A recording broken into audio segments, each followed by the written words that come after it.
Hey guys, good evening.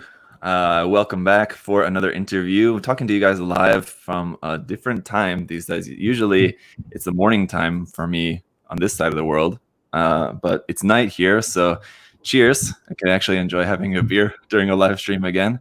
It's been a long time, but usually streaming at like 10 a.m. in the morning doesn't really seem right to drink beer, but Saturday night here, so why not? And I'm chatting here with David. Good evening, David. Hi, thanks Zach for having me here. My name is David Liew. You guys might know me better as Chocofalcon, and I've been playing with plastic model for about close to 8 years. So I'm from Singapore. So yeah, I'm quite nervous and excited to be here at the same time. So, Well, yeah, thank you, David. You said about 8 years you've been modeling. That was one of the things I wanted to ask you straight away. But and yes, people might know you as Chocofalcon, but just in case anyone doesn't follow you on social media or anything, you want to let people know too where they can check out some of your work, where you're out on social media. Sure. So I basically use two social media quite often, or actually three. The first one is Facebook, where you can find me on Chocofalcon. Just type Chocofalcon, you will definitely find me there. And that's where I usually share all my Gunpla stuff. For Instagram, it's also the same. You just find Chocofalcon, but it's a bit more private. So sometimes I will share a bit more of my personal life and stuff like that. So it's a mixture of Gunpla and what I do daily. And the other one is actually more of a Patreon. So on the Patreon side, it's very similar to what I share on Facebook. It's just that it's a week ahead of Facebook and Instagram. So yeah, that's about it. I also have a YouTube. I almost forgot, but it's just some for fun. Just whenever I'm free, I do some recordings, editing, and just upload once a week. Just trying it out. So no real intention or anything. Just for fun. Yeah. Well, maybe something to work on more in the future. Trying out more YouTube videos. Yeah, I'm definitely going to try it out. Yeah, I think it'll be interesting. And also, I wanted to ask you because I think you also sell like some prints of your work as well too, right? Don't you? Yes. So I have A4, A3. So those are the current one that I have right now. So if you are interested to get anything bigger or smaller, that you have to let me know in advance so I can do some printing orders and stuff like that. So I think the price range I can't recall exactly, but if I'm not wrong, it should be around $35. $5 including the shipping fees, which is flat. Yeah, you can actually find more details over on my Facebook page. Yeah, I have the short details there. Okay, yeah, cool. Yeah, I was gonna ask where you had like a list of like possible images or what you had printed or whatever. But yeah, so if anyone's interested, if you're familiar with David's work, if you want to have some actual, not framed, but you can frame it yourself. If you want to have like a small poster of some of David's work, you can check that out. So yeah, okay. People can check out your Facebook page for the information on that. All right, so what I usually like to start off with is just kind of getting to know the beginning of how you first got into the hobby. So you're a pretty young guy. It must be probably about similar age to myself, I suppose. So probably got into Gunpla maybe around the same time. But you want to let us know how you first got introduced to Gunpla? Sure, man. Let me see how can we start. All right, so I think I started around late 2011. The thing is, I have to introduce one of my friends to you first. His name is Zhongwei. So the thing is, we have been friends since teenagers. We've been from same secondary school down to poly. We've been meeting up and stuff. So he was the one that always been playing with all these anime stuff and Gundam. See, so he was the one that introduced to me Gunpla, and back at 2011, there was Gunpla Expo / GBWC together, and I have no idea what was going on. I just know that there's an exhibition there, and he brought me there to take a look. So I have no idea what all these new series are. I haven't watched Double O. I have no idea what a unicorn is. So I only know Gundam Seed. So in Green Gundam, that's about it. So after that, after being introduced to him, I started to get a little bit more addicted. And I started trying out hand painting, priming, basically all the basic stuff like sanding knobs, slim lines, priming, hand painting and stuff. I don't have any airbrush and stuff at the moment because I wasn't too sure if I were to dive into it at the time. And it's not cheap, it's around $300 here or to 400 depending on what range you are buying. So it was only at a later time where maybe 1 year later, where I went to his house, and like what you see here, right? You have all this display, right? So he had the display as well, and they were all airbrush compared to what I have was just hand painted. So I compared the difference. Like, wow, there's a very huge difference for hand painting and airbrush. So that's where I decided to spend a bit more and move into try out airbrushing, and that's where I started to get more excited. And usually when I send my wife, my girlfriend at the time, home, I have 1 hour trip back home. So after sending her home, I have 1 hour journey back to my house, and what I do in the bus was just do some research. So this guy, wow, he's done very nice stuff. Then I like slowly read Toy Maker. Wow, okay. Then I slowly read, he's a Singaporean, just like me. It's like, wow, it's like I was expecting this guy to be a Japanese guy or some other guy that's not from Singapore. And as I continue reading, there's a lot of modelers that are very local, and they are actually doing a lot of fantastic stuff. And I start asking myself, they are Singaporean just like me. The life that we have, the busyness that we have is about the same.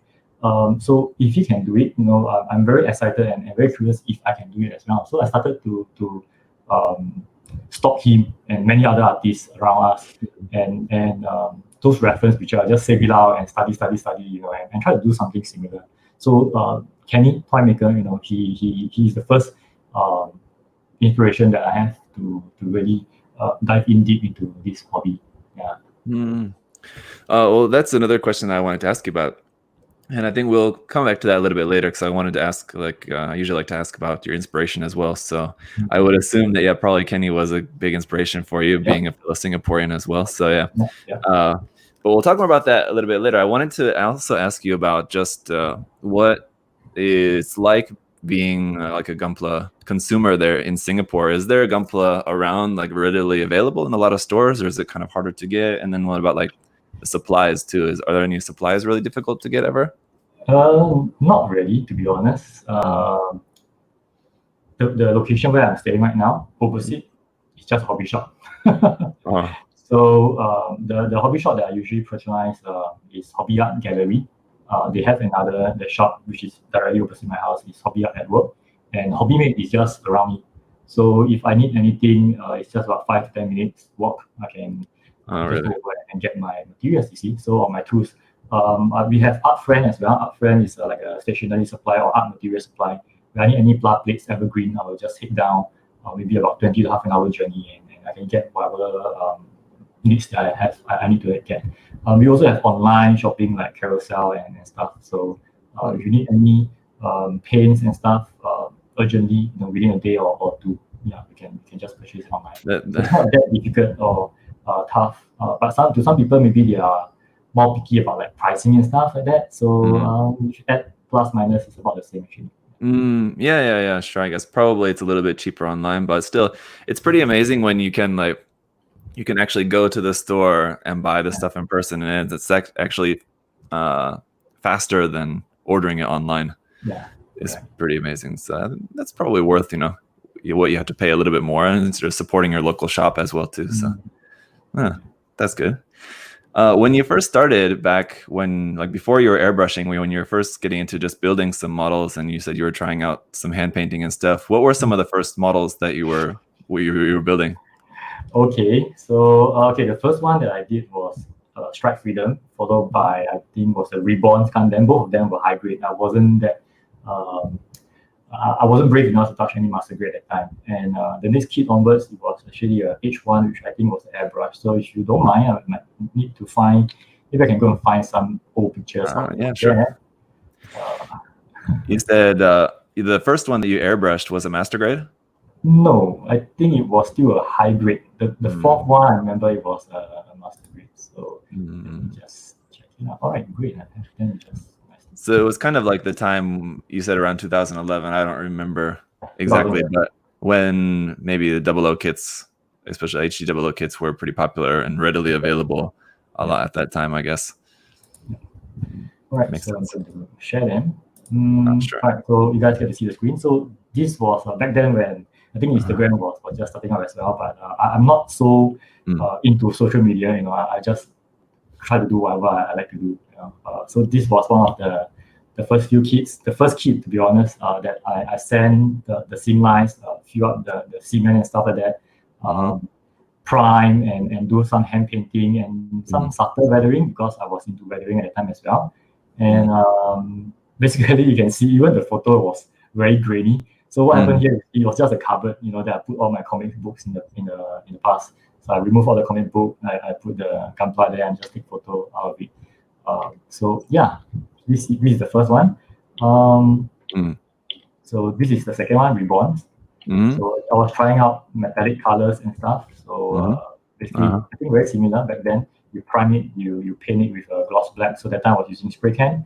Then followed by hand painting the silver.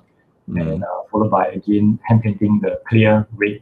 So the clear red, I remember I was hand painting like about 4 layers, very thin layers, because it's acrylic. So acrylic, the first 2 layers might be a bit too drippy, so I got to paint it very light layers. Yeah. So again, photography wise, there's a lot of room of improvement, to be honest. A lot of learning points when I just started up. So this was the third kit. That's where I start getting an airbrush. So in between, after looking at my friend's work, right, I was like, oh, I need to get an airbrush to really have a big difference, you see. So I started to do a few scribing as well. You can see some of the very rough works. I was using Tamiya, the hook kind of scriber. I don't remember if I used any dynamo tape at the time. Even like pla plating and stuff like that, right? I was just trying it out. So without any guidance, I was just looking at pictures and I just tried it out. So back then, we don't have you guys like YouTubers to share all this information with us. So it was a lot of mistakes, but it's through these mistakes that I get to learn. So the next one was actually, if you don't mind me, just stop sharing for a while and find the next picture. Yeah, sure, no problem. It's really amazing to see, and I think it's really good to show this to other people as well too, who are at that stage of being a beginner, like you were showing in those works, and then to the level of skill that you have now, and winning the GBWC and everything like that too, which we'll talk about more here in a little bit. But I think it's really good for people to see, even if they feel like they're stuck in this beginner stage and they're not really happy with the results that they're getting yet, that everyone was there too at one point, right? So I'm going to share. So you can see there's a lot of WIP pictures here, which this was actually my 4th kit. So what happened back then was Hobby Art Gallery and Toy Maker, they were organizing a group build. So it's through this group build that I tried to push myself further. So I started working on a master grade. This is a H1 master grade. So I did quite a lot of stuff, cutting some of the parts, exposing some of the parts inside, putting in some metal bands, etc., etc. So a lot of, again, the same thing, a lot of mistakes going on, but it's I get to learn a lot of stuff actually. Painting as well. This was using lacquer paints, Gaia. This blue here that you see is fluorescent blue. So I learned how to mix blue and white together to get this color. And same thing color schemes and stuff. Basically there's so many mistakes that you can see here that you slowly improve. You just make all these mistakes first. You share it out with people, take comments from them, positive, negative. Just take it in, and ask yourself, how do you improve from here? Do you want to improve from here? And what are the things you want to improve first? Because there's so many things right now in Gunpla that you can do. So you just have to take your time and just do what you like to do, and that's it. Yeah, I think you're lucky too to be in a place where you can actually meet these other builders at different events and stuff, and you can get some feedback from people directly who you're friends with and stuff. But for the people who maybe don't have that situation, for people who are living really far out in the country away from everyone, who aren't able to actually meet in person with their Gunpla friends and everything, or maybe even don't share a lot of their works online, I think also you just improve naturally too, I think, because you are usually your own worst critic as well too. You may be happy with something while you're making it, but then later on, you'll look back at it and you'll think oh, why did I do it like that? That what didn't actually look good. you just get more experience with noticing, what's good and bad about your own work too. Yeah, I totally agree with what you just mentioned. When I look back at my own kid, I would say that, but without those mistakes that I made, right, I won't be here where I am today. So it's all right to make mistakes. It's all right to let people talk you down. It's just that whether you are able to stand up from those comments after that. Do you want to continue? That's the key. See, a lot of people they got the comments, they feel hurt, and then that's it, they stop. But you have the skills, you have the talent, you have the potential, but it's a bit wasted if you just don't try it out after that. To put yourself further. Yeah, sure. I think, like dealing with people's negative comments, it can be difficult to deal with. There's a lot of variables, of course, like depending on how sensitive you are and how mean really the comments are. But so it's kind of hard to say like, oh, just ignore the bad comments, or like just don't take it too personally, because it's hard to do sometimes. But the good thing here is that you have a lot of modelers right now that are on social media, so you can just you just have to be brave, just have a little bit of courage and just text any one of them and ask them for some feedback, and I'm pretty sure most of them will get back to you within a day or two, and just help you out with just more little information to really push you a little bit further. So yeah, if nobody texts me, nobody reply you, text me.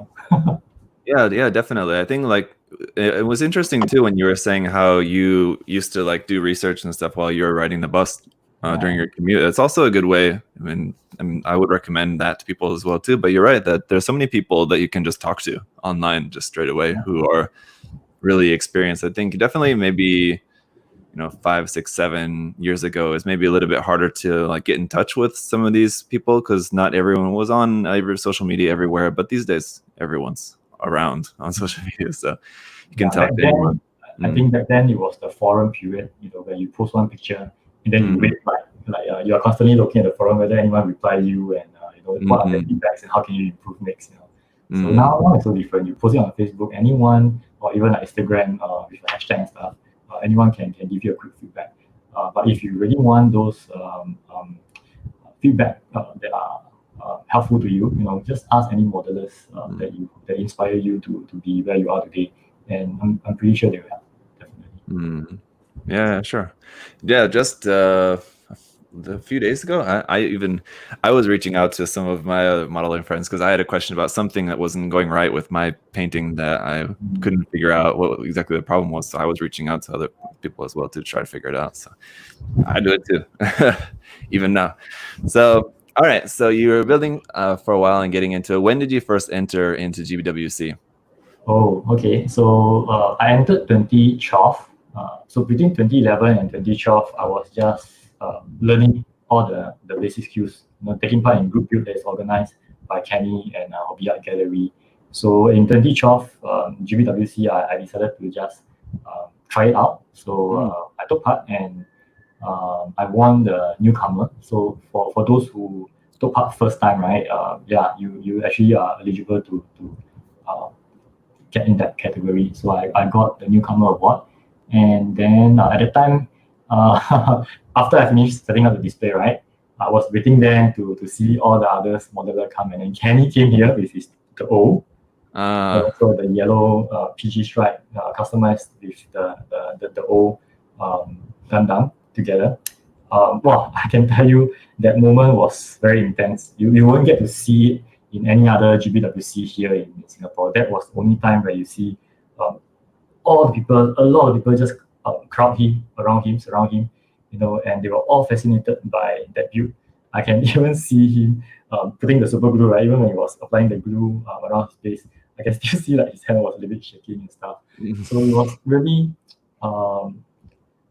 experience, a moment where you like, wow, okay, that is the level, of currently in Singapore, and that's where I am right now. There's so much gaps for you to fill up, but it's at the same time encouraging that you know there's so much more for you to learn. So I can find some of my 2012, if you don't mind. Yeah, I think also like it's inspiring to see like the possibilities, but it's also kind of like it also just kind of maybe makes you feel so much more capable maybe because you see maybe these people's works online, and it's people you don't know, like maybe if you hadn't known Kenny before, and like you just holding him up like some like Gunpla god, and his work is so incredible. But then when you see it in real life and you meet him, you realize he's just like a normal person, just like me. And, you know, exactly. And now he has skill than me, but like now he's at another level. You see him with the buff muscles and stuff like that. Wow, I tell you. So okay, so this is what I did for that year. So I was trying out. Basically, I got some mechanical base. I slice it off. Again, I can't. I have to thank Hobby Art Gallery for what I have here. At the time, because it wasn't totally like that. What I have was just diorama. Okay, without all these red or orange burning looking melted metal parts and stuff. All these pipes and stuff, they were the one that give me the idea how to improve on the aesthetic part. It definitely helps me to see something that I didn't get to see at that point of time. And again, the Shinaju was heavily inspired by a lot of modelers back then, Kenny especially, and they were all having very nice details, and I was really just trying out. Even this laser beam effect, the LED and stuff, all these clouds. I was going around Singapore searching for transparent clay, and once I got a pack of it, I started sculpting it out and basically just have fun. I don't think I've seen this work of yours before. It's pretty old, but yeah, it's really interesting. I really like the composition of the diorama. It's really nice. Yeah. So you won that year in what you said, the newcomer award.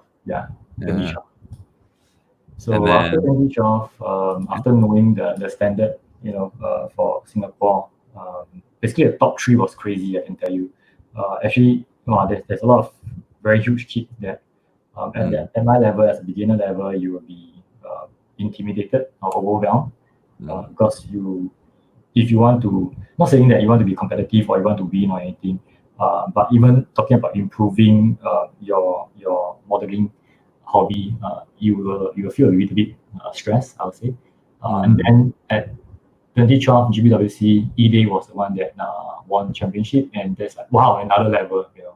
You thought you saw like the best already, and then now it's like, wow, another level. And at that point I cannot comprehend what eBay was doing, because I just wasn't at that level yet to know what was he doing. All the kit bash, all the details, all the paint. How did he actually do all the paint separation on just one piece? You have blue, you have light blue, you have metallic, and no detail, but just amazing at the time, So 2013, I tried to study all of them again, but I'm not able to understand a lot of things at the time. So 2013, I took part again with Shinaju. Again, very heavily inspired by Kenny. So what I tried to do differently was mainly of the color scheme. So on surface, you will still see that it is reddish, pinkish and stuff. But on the surface itself, actually, there's a purple shine over it. So that was one of my most memorable part when I was building that kit, and also the reverse shoulder. So just nice, I have the folders here as well. I can run you through some of the WIP. Sure. So yeah, this was my small table for modeling. My keyboard is actually underneath, so this is where I worked at the time for 2 years. And again, sorry for the bad lighting and stuff. I wasn't that good at photography, so this was some of the early progress. I was very interested to attach the shoe. So this is where you actually put the thrusters, the leg thrusters, right? So I replaced it with the shoe, but it was too heavy. So I got to change it, and obviously the reverse shoulders and stuff. So a lot of fun working on this kit. It's kind of interesting how you also later on the Cardinal build also has a similar style for the shoulders, right? Yeah. So I was trying to how to say that trying to have like my own style. So in Cardinia 2017, I tried to do the reverse shoulder as well. So actually E-Day, I actually seek his guidance as well, and advice. He tell me to don't put that going up, ask me to put it back to the original position. But I don't want, I want you to put it back. So so for this, actually I was quite surprised that I got the champion for Singapore, because I wasn't really expecting it. So I remember when they were announcing, I was really just hoping that I just like get maybe bronze or something, and that's it really, But when they announced that I was a champion, my heart was like beating very fast. It's too much for me to handle, because it's just the second time for me to take part. All I want to do is just have fun. So yeah, that's what I mean by the purple shine. So when I won, and I went to Japan, and again that was a different experience, a different level for me to take note of. That year was Mr. Shunuga, who won GBWC with his No Gundam. So 2014, right? Yeah, at the time. 2013. Okay. Yeah. So when I see his build, right, it's so perfect. For me, I know I still have imperfection. I still have roughness somewhere around here, and then my lines are not perfectly scribed. But when I look at his, it's like, wow, man, it's again something that I have to improve on. So that was one of the learning point, and of course the like Ronnie as well. His build, the creative build that he built, is all weathered and stuff, right? But the creativity inside there was again very fascinating. There's so many things to see at different levels. The friends make at the time as well. But back then we don't have so much of like Facebook and stuff. So yeah, we didn't really keep so much of a connection until like 2017 and 2018, where we all have our own so-called like chat group for the winners. Yeah. Basically, yeah, these are the stuff that I did. So just to talk more about the shine, in case you guys are interested. So usually, right, when the light hits the surface, you will get a white highlight.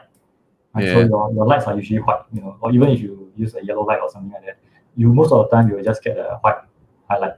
So for me, that time I wanted to try something else. That time it was very hard to get chameleon colors or rainbow colors. So I was trying out pearl colors, and there were a lot of different brands for pearl colors as well. You have the MGM powder type, where you mix with clear coat and you spray. So I tried whatever pearl color that I have, and the best one that I liked was Mr. Color. Mr. Color pearl. They have a few series, and why I like that is that because after you spray gloss coat with the pearl color, right, you can actually spray it with a matte coat. So when you spray with a matte coat, your color will still retain. Your original color, which is the red, will still retain, but the purple shine will still be there. But if you were to try it on any other colors, any other pearl colors like the MGM that I mentioned, it will change your base color. So if it's purple, right, maybe your red now will become a darker purple, or it might become a little bit more bluish or brownish. Yeah. So I was basically just trying out, experimenting until I found it. Yeah, this is the one that I'm looking for, and I don't want it to be gloss. I want it to be matte. And yeah, that's basically the that exploring that I was doing that time. So you still wanted to have like a little bit of like the pearl color changing effect without changing the base color of the paint. Correct. Yeah. Oh, that's really interesting. That sounds like something I would really want to be interested in trying. It sounds like a good idea. So that was your first time to go to Japan. Was that your first time to ever visit Japan, like in your life? Yes. To be honest, I don't travel a lot. I don't travel far. Even if I were to travel far, it's only when my family pull me up to travel with them. So I'm quite an introvert. I would say I prefer to stay at home than going out. But so that time, having the opportunity to go out was I was very excited and basically very happy just over the top. So going there with my host Jeff. So I just had to cling on to him because it's a new place. I have no idea how to speak Japanese as well. So I just wherever he go, I just tag along with him, So yeah, it was very memorable. Were you able to did you just go there just for the 2 or 3 days, for the weekend, or were you able to stay there a little bit longer? No, we were on a very tight schedule, so we only get to go there for about 2.5 days. So basically, the half day is not even considered half day. We reach there on the morning, and then we check in the hotel. We leave our luggage there, and very quickly we went to Akihabara. So that's when I went on a shopping spree and buy all the tools that I need or I know, or even I don't know one, I just buy. So I spent quite a lot, and even buying model kits and stuff like that. So I bought back to the hotel room, and then have a good night rest for the next day, which is the competition itself. And after that, they actually brought us to a few areas to buy some model kits and tools as well, some supplies. So I buy a few more, and the next day, which is the half day, we went back to Singapore already. So it's early morning where we check out. Yeah, so that's about it. It's pretty fast. How long is the flight from Singapore to Tokyo? Maybe 6 hours or something? It's around there, 6 to 8 hours. Yeah, plus because depending on what time you reach, if you reach early in the morning, you still have to wait for the bus transport to send you to the hotel. So about 6 to 8 hours before you can reach the hotel. Well, that wasn't your first time that was your first time, but that wasn't your only time in Japan, right? So that was 2013. Then you continued to enter GBWC every year, right? Was there any year that you didn't enter? Yeah, I didn't continue every year. So 2013, after that year, I stopped. I was in a dilemma, honestly speaking, whether to focus more on my Gunpla or my day job, you see. So I'm an artist itself. I do 3D modeling. So I was facing this problem. If I spend so much time on my Gunpla, right, I don't have enough time to focus on my 3D skills. So my 3D skills were actually dropping, to be honest, and my Gunpla skill was increasing. So I was like, I can't find a balance for myself at that time. So I stopped for 2014. I actually stopped doing Gunpla. Just maybe doing some simple stuff. I wanted to focus more on my 3D. So 2014 was more of focusing on 3D, building up my portfolio again. Then I joined back in 2015. So 2015 was an interesting year because there was quite a lot of things going on as well for myself. And I was debating whether to do I was doing a unicorn, that's for sure, but I'm not sure whether to do a master grade or perfect grade, or was it up yet? I don't remember. But yeah, I think it was up. But I think I ended up doing a high grade. So for that year, 2015, I got best high grade for 2015. Yeah, with that unicorn. So Jeff Liang, he won that year. He did the Nemesis with the Nightingale. It was very impressive, to be honest. It's like, wow, another senior modeler representing Singapore at the end. Yeah, and 2016, I paused for a while. 2016, yeah, correct. 2016, I paused. Actually, 2015, at the time, I was already building up Cardinia. New Zeon was released around that year, so I have already started to work on it. But Cardinia wasn't in my mind at the time. I didn't have that vision yet. It was somewhere around 2016 where I got the idea and I started to do a little bit more. And 2017, that's where I managed to finalize that project. And, fortunately, again, out here. There it is. Yeah. So yeah, very fortunate that I'm able to represent Singapore again for 2017. So in 2017 is when you went back to Japan again with that kit. Yes. Let's talk about that. Let's see some photos of that, if you can pull up some photos for anyone who's not familiar. I'm interested to know how long you were working on that. How many months would you say you worked on that? I would say it's about 3 years. 3 years. But it's on and off. In between, there are other projects as well. Yeah. Wow, that's pretty amazing. Did you have it was on and off, a little bit here and there, and then just before the actual event, it was 6 months solid or 8 months solid, just before the event actually took place? Sorry, I wasn't paying attention. Oh, it's okay. Yeah, you're pulling up the photos. But I mean, just you said you're working on it on and off for 3 years, but yes, just right before the actual competition, was there 3 months or 6 months where you were just only working on that really solidly, trying to finish before the competition? Okay, I usually don't like to rush my kit. So meaning to say, if I know that the deadline is on this particular date, I will try to finish it 1 month before, or at least 2 weeks at most. At least 2 weeks of buffer time to rest myself.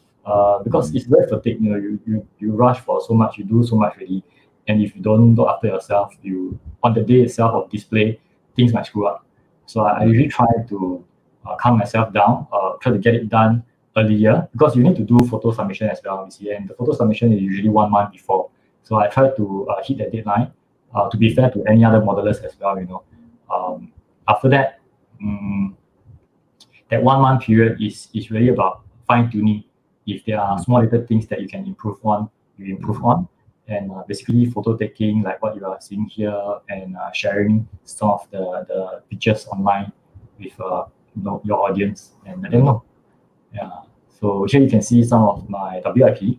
These are actually two clocks stacked onto one another, and reusing the Neo Xeon base over here. These are just some drawings that I did when I was free, to get a rough idea of what I should be doing when I'm back home. So these are the before and after. I didn't hashtag what you all were doing with your plamo with Josh. So back then I'm not using hashtag. So before and after. So again, this is just a Shinaryu batch on Salabi, Neo Xeon and stuff. So yeah, so basically I'll just scan through them. So a lot of iteration, like this hand is the original hand. I cut it out, I put in some key bashing, but it doesn't match what I'm looking for. So I remove it and did something else. So it's not very obvious here. These are actually just pipes. So yeah, pipes and just some blood plates going around them. This was a little bit last minute, I would say, because my original idea was to flip the back skirt up instead of putting it down, which I'll share later on. So towards the end, I realized I wasn't able to properly blend the parts, so I decided to bring it back down, and I added in these thrusters to give it some illusion of speed. Yeah. This is the underneath of the skirt. So this Can you go back? Can you go back to the other photo? I just want to ask you about this one. The trusses, like the metal trusses around the fuel tanks, that's just all scratch built in there too, right? Just with this area. So this area is actually from the GN arms. No, the gray like metal bars, like that section. These are all scratch built. But then again, I'm not like a professional scratch builder, so I was just trying it out, taking some blood plates, sticking up with cement, and it's a start for me to learn how to scratch build something, but it's not like very good professional scratch builder. So it's just sticking stuff together. Yeah, but still, I looks great. Thanks. So yeah, so these layers here were tricky again, because no one will be seeing the underneath, so it was very question mark whether I should be doing so much detail or should I not. But to complement and to be consistent, I decided to just do it, even if no one is able to see it. I want to do it at least for myself. So you can see here, there's this epoxy putty, right? So actually what happened here was, this is a magnet.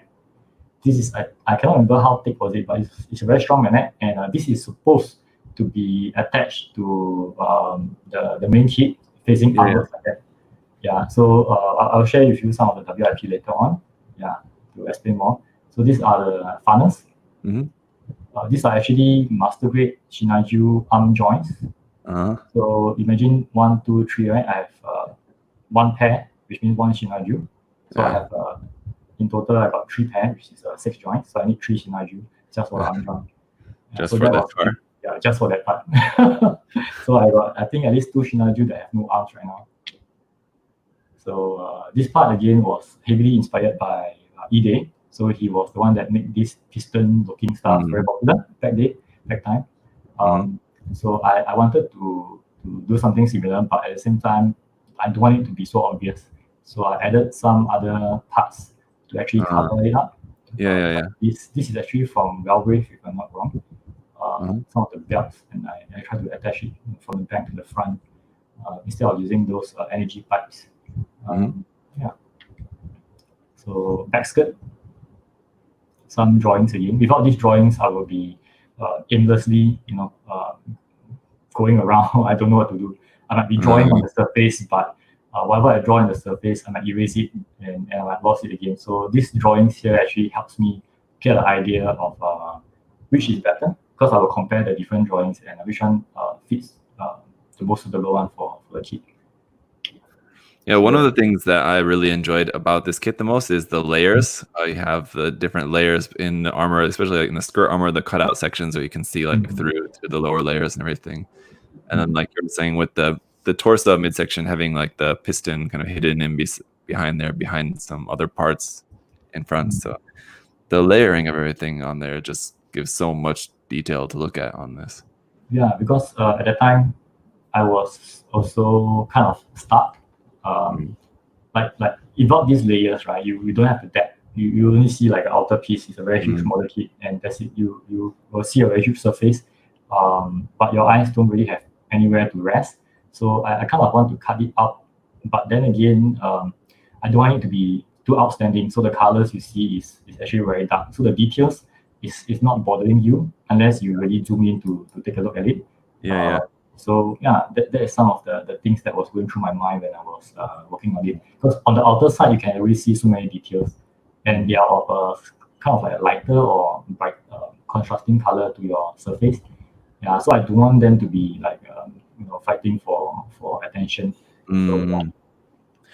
And how did you go about doing the painting process? Did you are some of like the outer shell parts like magnetized or like they on pegs, or did you do like a ton of masking or what? Both, actually, all of them. Whatever you just mentioned, all of them.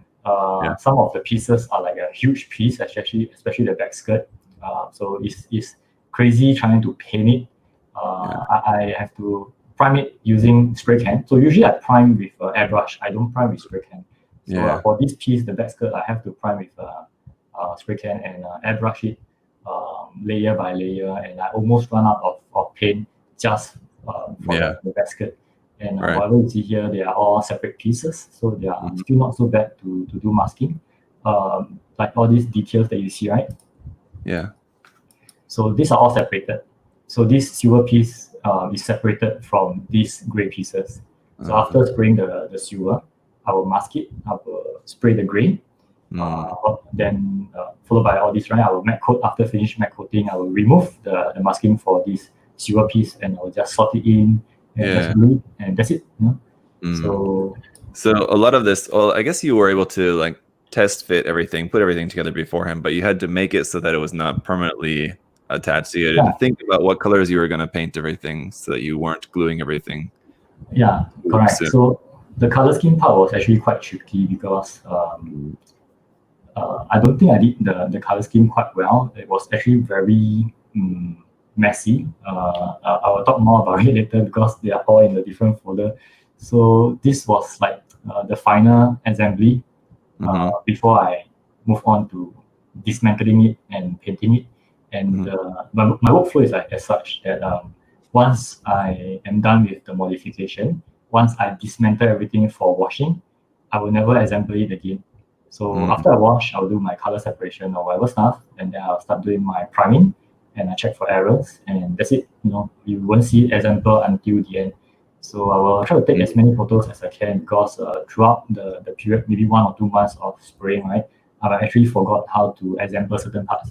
So these photos are actually crucial for kids like that. Yeah, it's very important to take as many photos as possible.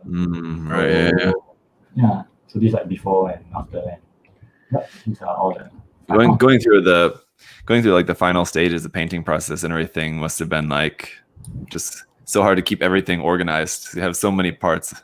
Yeah. So every time I finish a part, like for example the shoulder, I will put it back in a small little paper box. Then I will keep it in a container that is dust free. Or supposedly dust free, and that's it. After I finish everything, I will take out everything again and start assembling and making sure that don't drop any pieces on the floor. If not, you just want to handle it with care and make sure your hands are like oil free because you don't want to leave any stains on it. Yeah. So these are like the early stage of building the model. So basically, I don't have any idea what I was working on. I was just randomly bashing stuff, and there are a lot more photos than what you see here that are really, really out of the world. It's not like that. So yeah, so this was the one that I was really interested to work on. This Buddha looking kind of stuff. But one of the problem I faced was this area here. I wasn't able to blend this piece down that nicely, and for the back, it was just it was empty. So I was having some difficulty trying to blend it, and I decided that let's just put it back down. So this was some of the updates. Initially, I even have like underarms. Then I realized that if I were to put the back skirt down, right, then I would be overshooting the size limit, 50 cm. So I have to remove this, and and these are again some ideas. So yeah, basically a lot of things were going on. Even like all these things in the end you also don't get to see them. So even like this kind, I was trying to get like more like an arrow shape. I'm still trying to blend, but it wasn't working that well. It's a bit too much for what I feel. So I decided that less is more. I decided to take away some of the things and keep it simple. Yeah.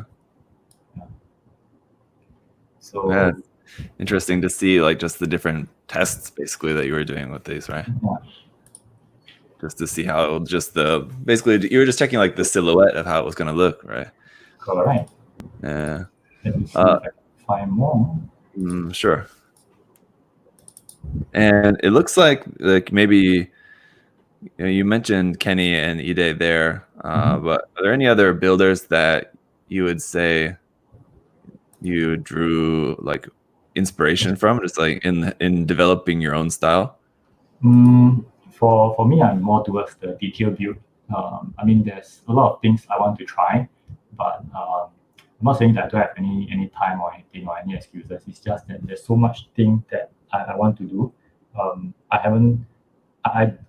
I can't explore so many things yet. I want to explore what I want to do yet. So a lot of modelers that inspire me besides just Kenny and Ide, Japanese modelers. Like yourself, you mentioned that you go over to Twitter and you scan through some of the Japanese modelers, right? So I'm very inspired by their culture, the way they build their stuff. Like for 2017, when I went over there,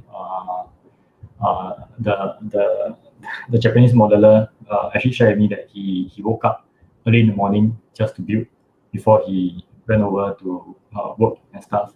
So it's the kind of dedication that inspired me to push further. Like now, before COVID was hitting us, I actually tried that method, waking up at 5 a.m., dragging my feet, just sit down, start modeling. I realized it's very different from coming back to work after your dinner, after your shower, after your family time.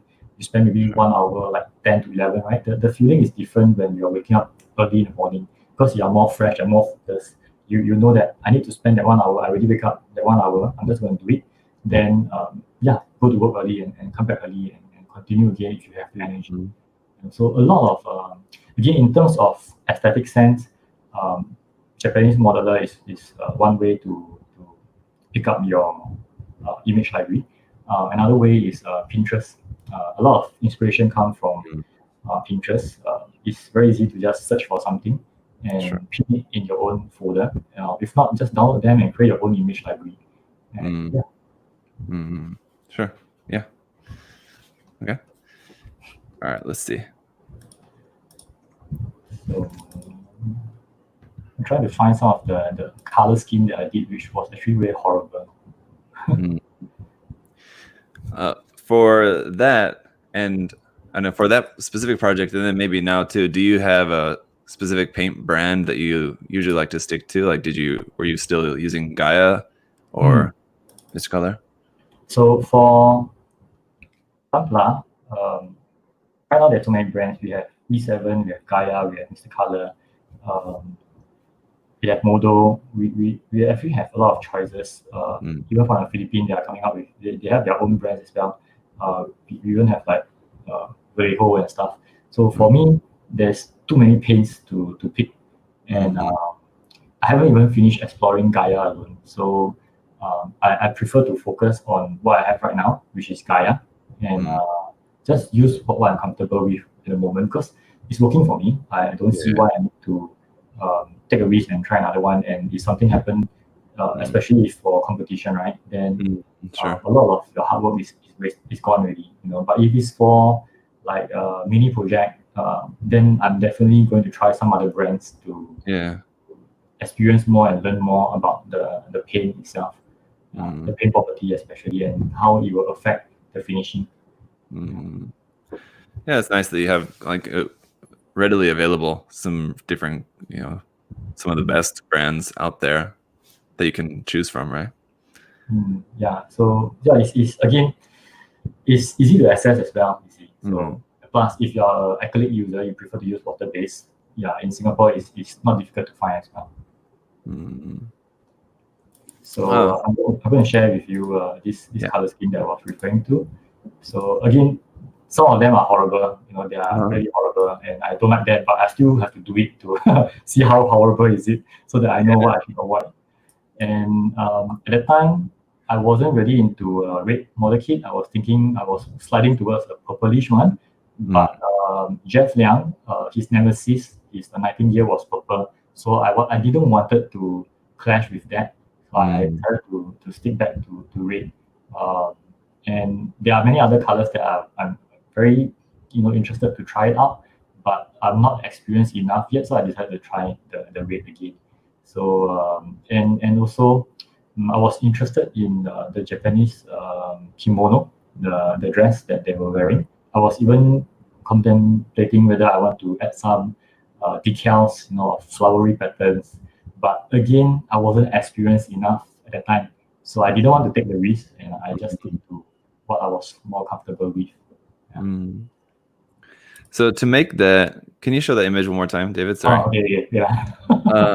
I just interested to know how you made the image that you were using there. So basically, you had your finished like work in progress photo, like you said, like the last photo that you took of the kit when everything assembled before you disassembled the paint. So did you basically like use that photo and then like make a digital like animated image of that and that you could alter here? Is that what that is? Yeah, because there's no lineup for this. If you have a lineup, it's going to make life easier, but there's no lineup, unfortunately. So I have to take the last photo that you saw earlier, right? Bring it over to whatever software that you guys are familiar with. For me, it's Photoshop. I just did a cut up. So I did some very rough work. It's not going to be perfect. You can still see some of the, but for me, it's good enough because I'm not here to draw a perfect line and then the kind of stuff. What I want is the color. So immediately once I got the cut out, I go straight into to apply the color scheme that I'm thinking of. Again, whatever that color that I have here might not be 100% the same as my finished product because things will still change throughout. So after getting one copy, I will duplicate them as what you can see here, like this version here, right? And I'll just go in to change the color from red to green, green to blue, and stuff like that. And before I even spread out into all these versions, I will ask myself which one do I like, and I'll share with my friends and ask them for their opinion, and then I will just move forward with them. And like all of this, right? Initially, I was interested to try this out because it's such a huge kit. Now you see this as a 2D image, it's flat, so you might not really feel the effect. But if it's a 3D model, it's a 3D kit itself, this white surface might be popping out more than actually what you're looking at right now. Because the whole kit is great, you still see it as flat, even though it's three-dimensional. But with this color here, that was my intention back then. But then again, I wasn't willing to take that risk yet. So I decided to just stick to the rig. I gotta say though, I do really like it in orange as well. The bottom one there in orange. That also looks pretty nice, I think. Yeah, but then again, I was thinking, can he also be the O? So I decided, nope. You didn't want it to be too similar. I just wanted it to be like different, like unique. So well. Well, the red worked out, so there you go. All right. It's really cool work, and you've got a bunch more photos of that on your Facebook page. I recommend people to go check it out. There's loads of photos on there. So all the WIPs are actually there. So if you have any questions about some of the things that I've done, you can hit me up on Facebook to ask more.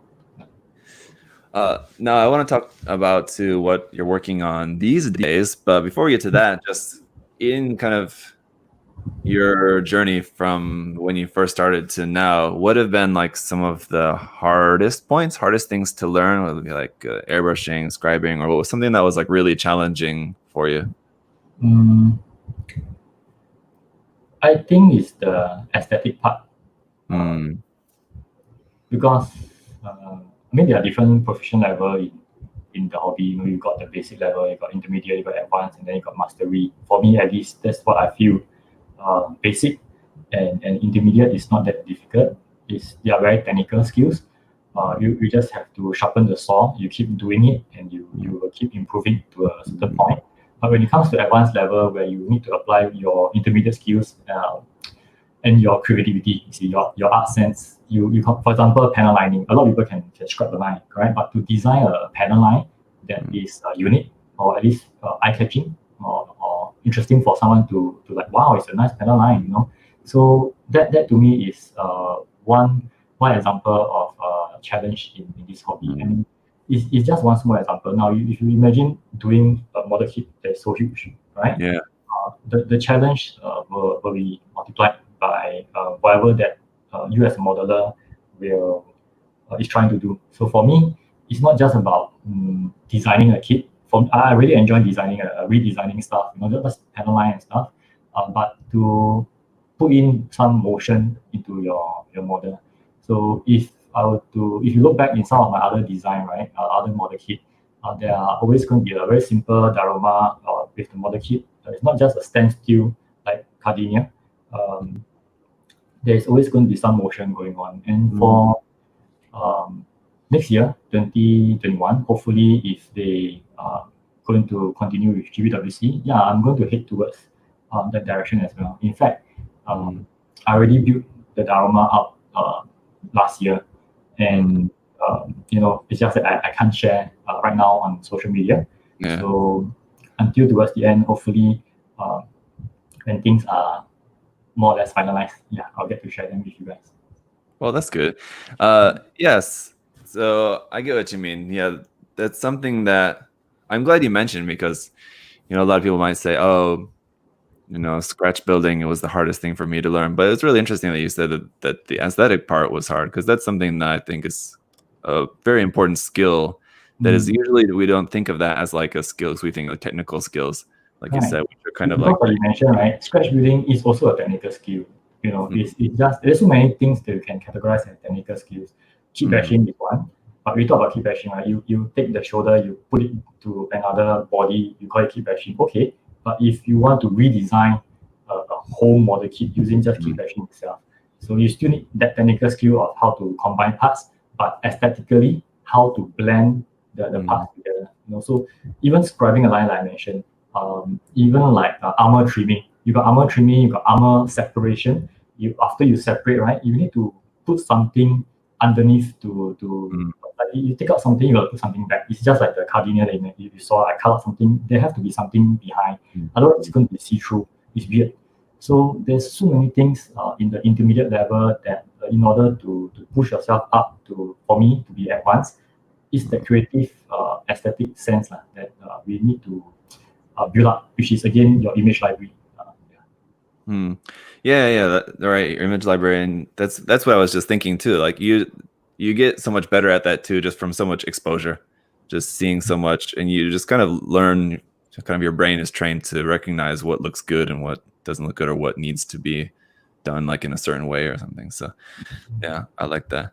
So you are working on something for next year, GBWC.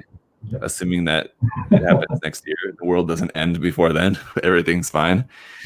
But it'll be a more going back to like a dynamic sort of diorama, you said? Yep. Yeah. Right. So I'm still working on it right now, even though I'm like taking a break with my Providence. So I'm not sure if you can see this right now. Okay, so this is the leg. Right. So this upper portion is actually from the mega size unicorn, and this lower portion is from the PG stripe. So I kind of I needed this portion here, so for the length itself and the connection for the feet. So I actually bashed them together. And whatever you see here beside those color parts, they are all scratch built. So I'm still trying to learn how to scratch build stuff. Is you can see they are very rough, even like this part here, right? I just Uh-huh. try to do some detailing in the morning. Mm. So yeah, basically even at the bottom. So even like the piston and stuff, trying to move it around. Yeah. So So a lot going of for things. something pretty large this time. Are you worried about the size restraint? Not really. Should I be mean, okay. for us, we are in, if you are familiar with the competition already, we just have to make sure that we don't hit beyond that 50 cm. So we will, for me at least, I will try to hit around 49. So that, again, there's that small little margin or buffer. So yeah. Right. Very good planning. All right. So there's some more stuff that we'll talk about here, but I just want to give a heads up to everyone who's watching live. If you guys are watching live either on Facebook or on YouTube, I can see all your guys' comments here. So if you don't want to ask any questions for David, then start posting your questions there live, and then we'll start answering some of your guys' questions there for David. But before we get into that, while people are commenting their questions, David, one more thing that I want to ask you too is, what advice would you give to modelers out there who want to improve their skills? What advice to give to modelers want to improve? Just have Or fun. like, if you could go back in time, what advice would you give yourself back in I think like? I will still give the same advice to myself. Just have fun. It's because this hobby is it's just a hobby. You see, you don't want to stress it out. You don't want to stress yourself out. Otherwise, it's not a hobby anymore. It's not leisure anymore. So don't worry about competition. Don't stress yourself out about competition and stuff. Just enjoy the process. It's a learning process. It's a learning journey. Don't do it alone. Do it with your friends. I'm very fortunate that I have my own group of 9 people, 9 buddies, from different ages. For me, I'm 35. I have the oldest is around 36, which is just 1 year older. I have the youngest one in the group, which is, I think right now having JC, maybe around 18 years old. So it's a wide range of people coming together, enjoying this hobby together. Don't be negative about the situation around you. There are some areas or some places that are just you don't feel good about it. Don't be bothered about them, and just enjoy your learning process, whether it's with yourself or with your friends. It's, again, just have fun. Yeah. And if you have any worries or difficulties in terms of pushing yourself, just ask. Yeah, sure. So people, if anyone wants to get in touch with you specifically, your Facebook page would be the best way, or through Instagram messaging. Yeah, you can contact me on Facebook or Instagram. Yeah, both are fine actually. And if you are going to be entering in GBWC next year, do you think, like, going forward, this is something that you just want to keep doing? Like, what's your goal later on? You just want to keep entering GBWC, or is there anything like that you think, like, oh, after you've won GBWC, then you're going to stop? Or is there any like ultimate goal that you're going for with, or kind of like see how it goes? Okay, yeah, I would say, I will hope, cross my fingers that I can get, something back for Singapore, especially the gold trophy.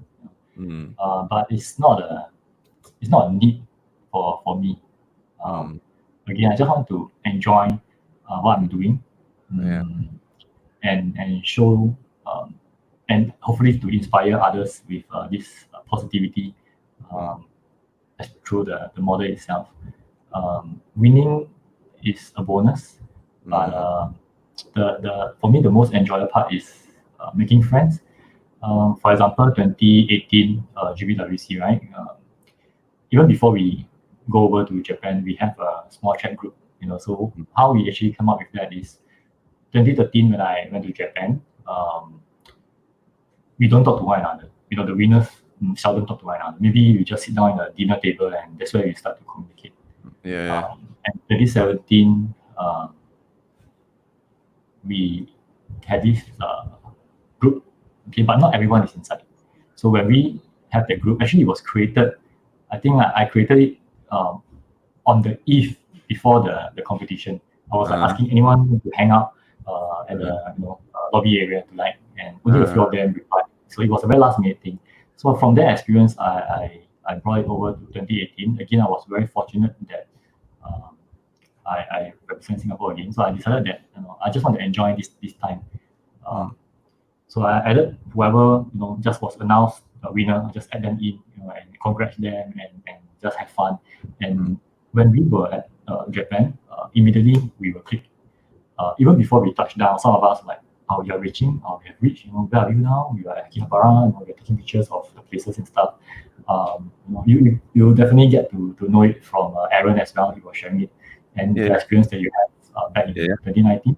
So it's something that I enjoy a lot. And Ryan, I think we clicked very well during 2018. Yeah. We're doing all the funny stuff basically. Yeah. I mean, like you said, winning is just kind of the bonus, and that's kind of the general feeling that I've got from other people. Like you said, from Ryan has mentioned that, I'm sure, and Aaron, Tim, all these guys all just kind of all had similar thoughts. All right, let's go. We have a couple questions here. Let's see from Ryan, who's watching live. Hey, Ryan. He said, "Who is your favorite friend you met from GBWC?" Favorite friend? Wow, this is a very tough question. Favorite friend? I remember this guy. He was asking me how to do some metallic paint, and I told him, after you finish all the metallic colors, you paint it with gloss black. I think it was Ryan. But I think, for the past few years, being able to go to GBWC, the one that can click the easiest was Ryan, definitely. There was no language barrier. We can just speak English, Chinese, or even Cantonese and stuff.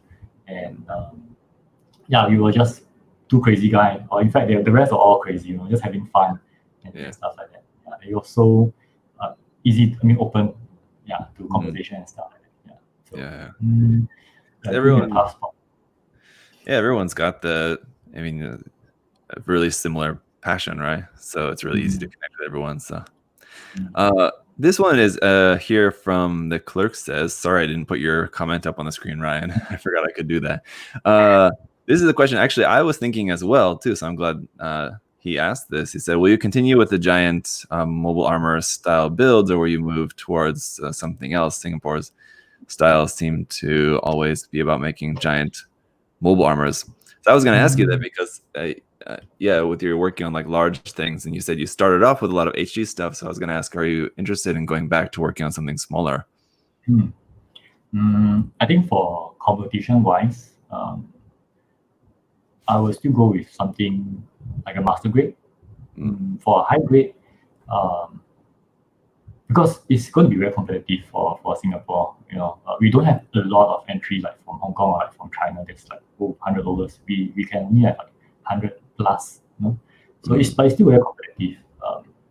When you have senior models coming in with big pieces for a high grade, you compete with them. I experienced it once already. So even with the high grade, with all that technical skills and aesthetic sense being applied, the size does matter a little bit, because the wow factor is there. So for me, again, for competition, I will still go towards that direction.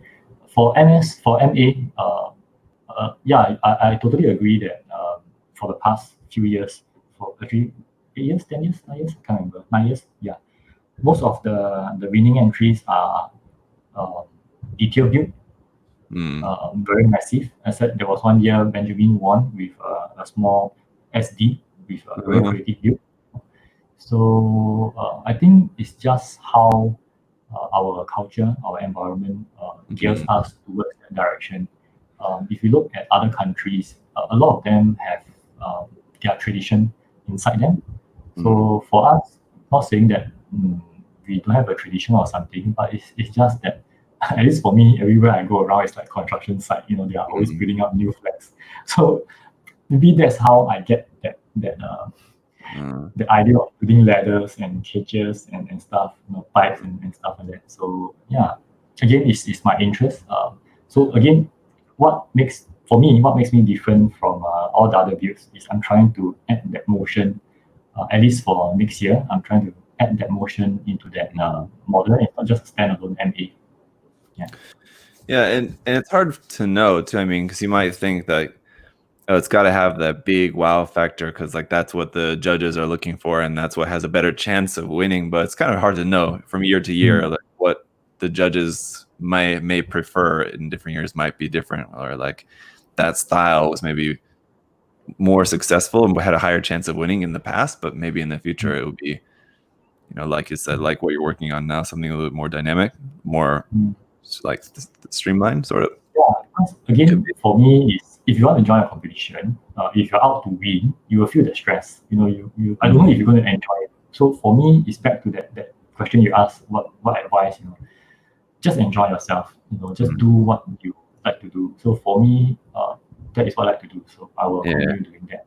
So even after GBWC, even if I were to win it, I will still continue. Of course, that's where I can really relax a bit more and try to explore more other stuff and make a lot more mistakes again and start to learn again. So yeah. Well, that's a very good transition to the next question, actually, who Terry asked, what are the things that you are learning how to do? So is there anything that you're still wanting to learn or still in the process of learning? There is a lot of things to learn in this hobby. So rendering is one of them. But for me, the thing is rendering, right, it's not just taking a model kit and just render it. You have to complement it with a story. You need to add a diorama. It's not just add a raw diorama and that's it, you call it a story. You're not going to be there on the display for people to tell people what's going on. So the story itself has to very naturally be tell up to your audience. So how does it transit, that competition, that presentation on the display itself? And beside that, those are the surface, So what I'm interested to do now, or maybe in the future, is like 3D printing. I'm very interested to buy like 3D printers and stuff, but I'm still holding back because 3D printing is still not really recognized in GBWC. Even though I have the skills to sculpt and even print out, I'm not going to use it as a so it's like advantage and disadvantage kind of stuff. So I still want to sculpt it out myself. So learning how to sculpt traditionally, and again, there are a lot more things that I like to share, but I think I will share it with you guys maybe next year when my product is out, and then you get to know more about what is the thing I'm learning right now. Yeah. Well, looking forward to seeing that. And this is also kind of good, related question here from Wan said, hey, Mr. David, do you have any interest in integrating elements like from military models in terms of like the building painting with Gunpla? So is that something that you're looking at? You mentioned weathering, so that's kind of a thing, but anything else along those lines? I think that's a very good question because again, it's creativity. When we talk about kit bashing, we talk about redesigning stuff, right? You don't want to just add things for the sake of adding. You want to redesign and come up with a very unique design characters or robot. So I think it doesn't really have to be military. It can be any other stuff that is in my stash. So for now, right now, I may or may not go into purchasing another model kit because now that I moved into a new house, unlike the older house that I have, right? My storage is now I'm even using my display for storage right now. So I don't have a lot of storage, to be honest. I'm sharing the storage with my wife. So I have to constrain myself with what I'm buying. Even when my friends were to buy a present for me, I'm like, oh man, I like it, but I can't take it, So even like all the new design that's coming out, heroes and stuff. So same thing here, military tanks, they are very nice design, but I won't be going in right now, maybe at a later time, not so soon. Too many things to explore for me with Gunpla or even like all the mecha stuff. Just too many things with me. So I'll stay with Gunpla for a moment. Yeah, actually, it just makes me wonder, have you ever built a lot of model kits other than Gunpla? Like before you started building Gunpla in 2011, did you ever build any other kind of model kits before that? No, the thing is, Gunpla was easily accessible at the time compared to Kotobukiya. And the price was so steep for Kotobukiya here. But I did try Zoids, Not a lot, just 2 model kit. I have a bunch of them in my storage, but I haven't get to build all of them yet. I tried my hand on figurine resin. Monster Hunter. I bought it because the figure was the face was very nice, so I wanted to try out painting skin tones on it. So resin was another one that I tried. What else did I try? Yeah, How but did mostly you like? they're all. Sorry. How did you like the resin like garage kit figure painting? Is it something you find enjoyable, or is kind of It's definitely enjoyable. I don't have any kit that I feel painful about. Maybe third-party kits. The first time I have 2011, when I have one third-party kit, I thought that was painful. But after that, I stopped. So everything else is enjoyable. There's always something to learn. You see. So yeah. That's interesting. So, do you ever think that you'll get into more other kind of like, or is there any genre or not genre? It's not what I want to say. Franchise that you're interested in getting into, something like Maschinen Krieger or like Frame Arms. Is there any one that you haven't really tried out yet that you want to try? I'm very interested in the Frame Arms series. Not just Frame Arms, like Megami Device, and even like Bandai is coming out with a few more female figures kind of stuff. And sure. for me, even before I'm doing Gunpla, right, I like to draw a lot, not just female character, okay, but it's really about character designing. So like just sketches of people posing and stuff like that. So I'm very interested to bring my knowledge and try to apply it onto these figures. I tried it out before. I actually enjoy it, but unfortunately I wasn't able to complete it. So it's one of my WIP right now. So maybe after I finish the unicorn build, again when the fielding is back, I'll try to apply it again onto this figure. So it's not necessarily I need to get a particular brand like Kotobukiya or Megami Device or Frame Mongers. Whatever I have right now, I will just go and try. Yeah, try it out. And actually, I wanted to ask this one too. Let me see here if there's this question. What are you?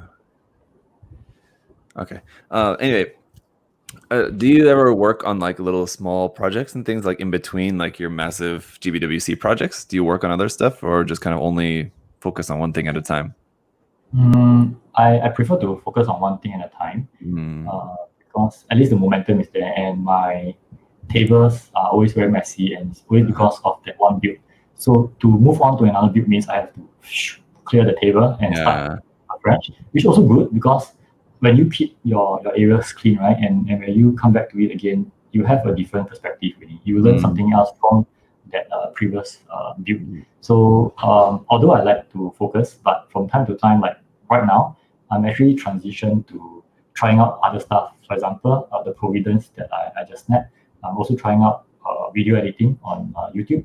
So it's again so many things going on. I have to prioritize what I want and balance out the time as well.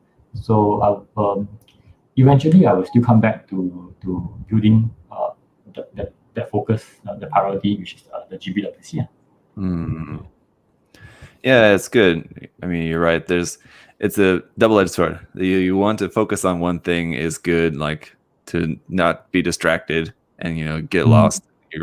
Your work in progress just becomes lost forever. But also, stepping away and doing other things in between sometimes does give you a fresh perspective, new ideas and things like that too. So yeah, because it's very hard to step up from what you are building. You spend so much time on it, and suddenly you just step up. So it's very difficult. But if for the good, like for example, Cardinia was one good example. I started off building the New Zealand for one portion, right? And then I was stuck. I have no idea how to move forward. Again, my skill level wasn't there yet to continue on it. So I step away. I joined Exvigin. So you can see the unicorn here, right? So basically there's a unicorn and Banshee. So from that 2 builds, I learned how to do a lot of detailing, not just scribing, but how to do those floor plates detailing. So I figured out a quick way on my own how to stack them together. And from there, I try to translate back over to Cardinia. So it's good to take a break in between. Yeah, I will say that. Yeah. Let me see here. Maybe this would be, let's just say the last question we'll take a look at here today, unless an easy one comes up right at the end. But can you expand on how you would learn or develop an aesthetics? So you said that that's something that has maybe been one of the hardest things for you to advance your skill in, is aesthetics. So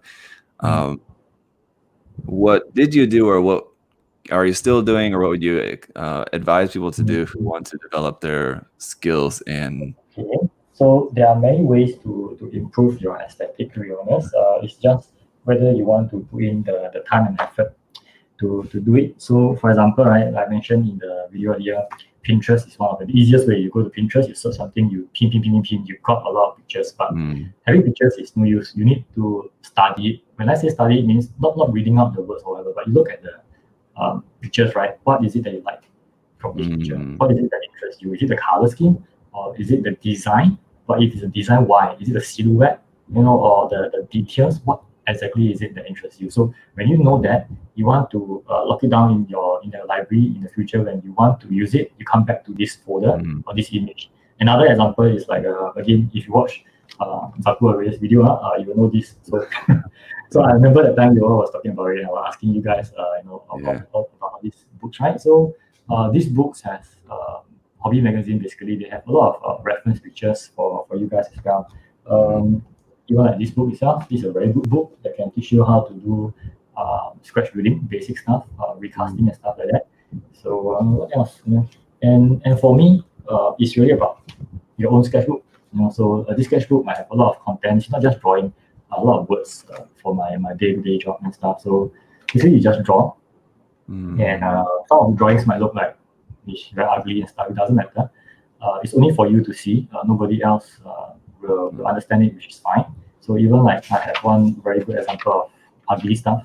So if I don't see this, right? Can you see the gun, the rifle on this part? Yeah. So it doesn't make sense. It looks very ugly and stuff. But it helps me have a rough idea when I'm to block up my design. Where should I be heading towards? And from there, you have a starting point to build up, even like this one here. Oh yeah. So again, you don't need to have a very nice drawing and stuff. So recently, it's like things like this. I'm building up for the leg. Yeah. So again, some stuff you can see there's a lot of iteration of design here.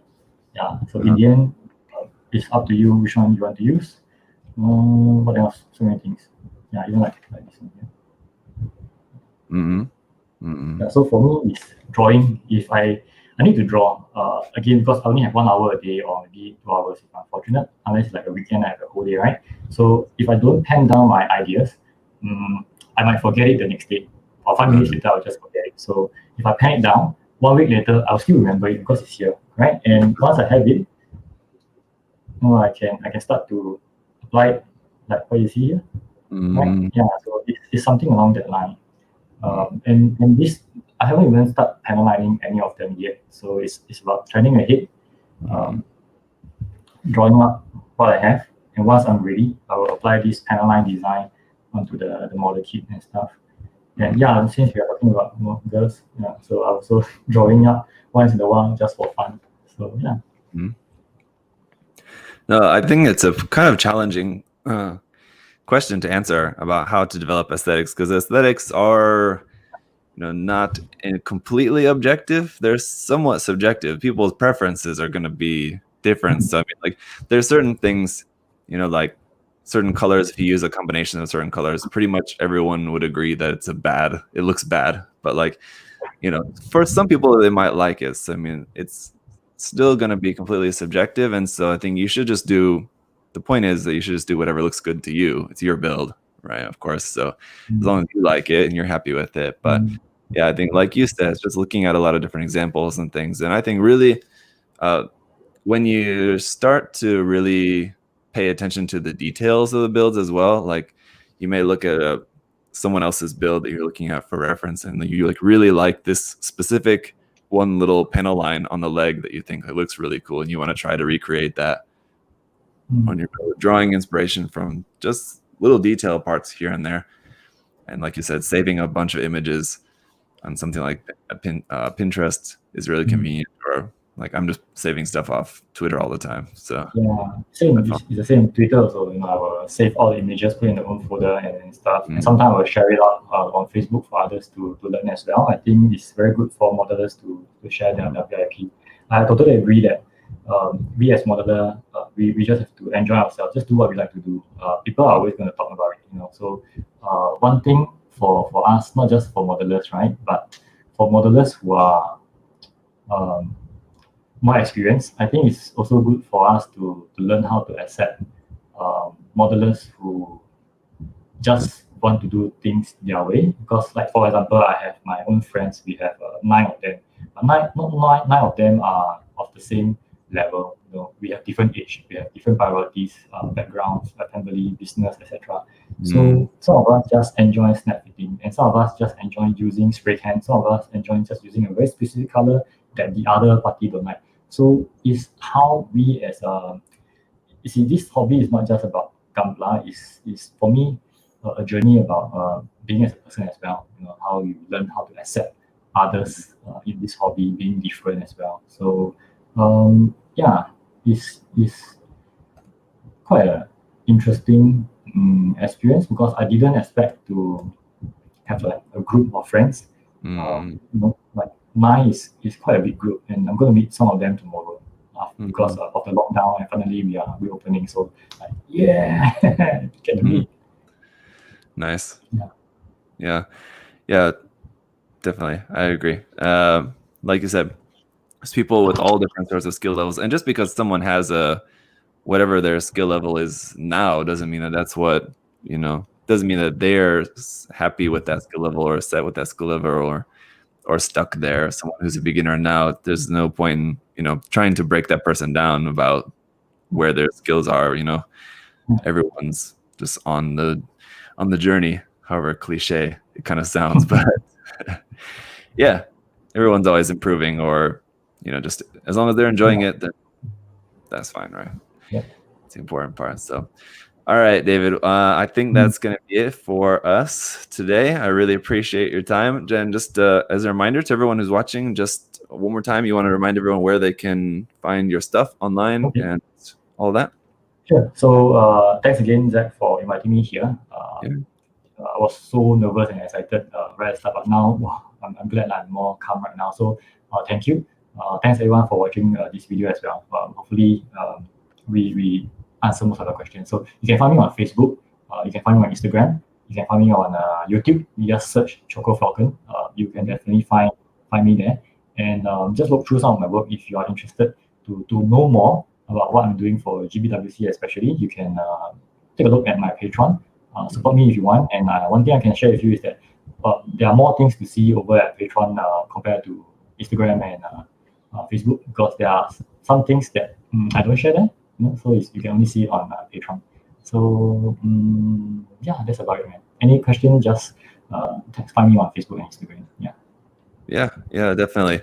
If you guys want to ask, like I said before, he's got loads of photos there online. So if you guys have questions about anything in particular, I'm sure you can just get in touch with David and talk to him about that. So I would highly recommend you guys take advantage of that. If any of you guys aren't in touch with him already, I mean, some of you guys watching, I'm sure probably already know David. I hope so anyway. So, but hopefully some people who weren't aware of your work are now able to utilize that as a reference, as inspiration for them as well. So I appreciate it, David. Thanks for taking the time on the weekend. And all right, we'll talk to you later. Everyone else, thank you guys all for watching too. Those of you guys who are watching live.